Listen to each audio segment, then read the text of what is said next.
सोचिए, अगर आपने यूएस में अपने बच्चे की पढ़ाई या अपने फैमिली का फ्यूचर प्लान किया हो और अचानक ग्रीन कार्ड की कीमत 7 करोड़ रुपए से बढ़कर 40 करोड़ रुपए हो जाए, तो क्या आप तुरंत एक्शन लेंगे? अभी यही हो रहा है। EB-5 इन्वेस्टर वीजा पर बड़ी बढ़ोतरी की तैयारी है और इसी वजह से भारत में दर्जनों फैमिलीज, कंसल्टेंट्स और फाइनेंशियल प्लानर्स पूरी स्पीड में लगे हुए हैं ताकि रेट हाइक से पहले वीजा सिक्योर किया जा सके।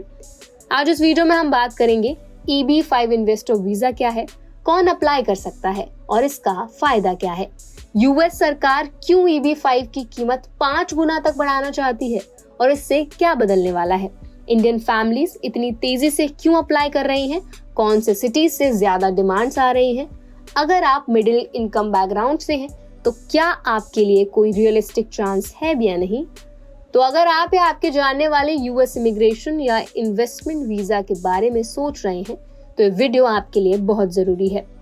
EB-5 इन्वेस्टर वीजा एक ऐसा प्रोग्राम है जिसमें अगर आप मिनिमम $800,000 यानी कि लगभग 7 करोड़ रुपए किसी यूएस ट्रस्टेड प्रोजेक्ट में निवेश करते हैं और वहां कम से कम 10 अमेरिकन जॉब्स क्रिएट या प्रिजर्व होते हैं तो आपको परमानेंट रेजिडेंसी यानी ग्रीन कार्ड मिल जाता है। ये H-1B, F-1 जैसे टेम्पररी वीजा के मुकाबले बहुत ज्यादा सुविधा देता है। नौकरी की भागदौड़ के बिना रेजिडेंसी मिलती है। लेकिन अब सब बदलने वाला है। यूएस सरकार इस प्रोग्राम की कीमत बढ़ाने की तैयारियों में है और संभावना है कि इस निवेश की लिमिट बढ़कर $5 मिलियन यानी कि 40 करोड़ रुपए हो जाएगी। इसका मतलब ये है कि मिडिल इनकम इंडियन फैमिलीज इसके काबिल नहीं रह जाएंगे। इस खबर के सामने आने पर भारतीय फैमिलीज और immigration consultants high alert mode में चल रहे हैं।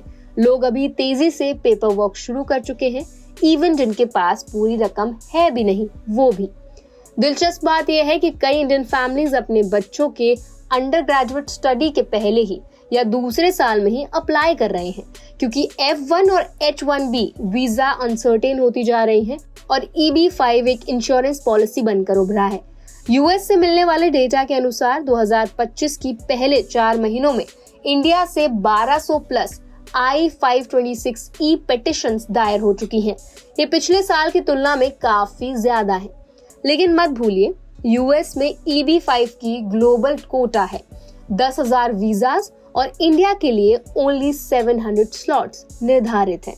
इसका मतलब है कि डिमांड तेजी से बढ़ी तो वेट टाइम और कंपटीशन दोनों ही बढ़ेंगे।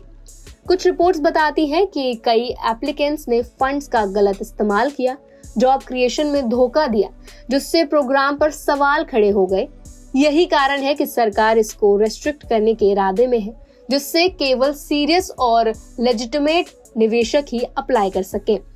यदि आपके पास पूरी रकम आ रही है और आप रेजिडेंसी सिक्योर करना चाहते हैं तो जल्द अप्लाई करना सही रहेगा, $8,000 की करंट विंडो के अंदर ही।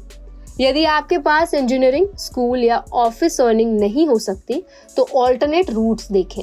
H-1B, स्टूडेंट वीजा या कनाडा, जर्मनी जैसी जगहों के निवेश प्रोग्राम। और यदि गवर्नमेंट $5 मिलियन की हाइक कर दे तो ये मिडिल इनकम फैमिलीज के लिए कॉस्ट प्रोहिबिट होगा।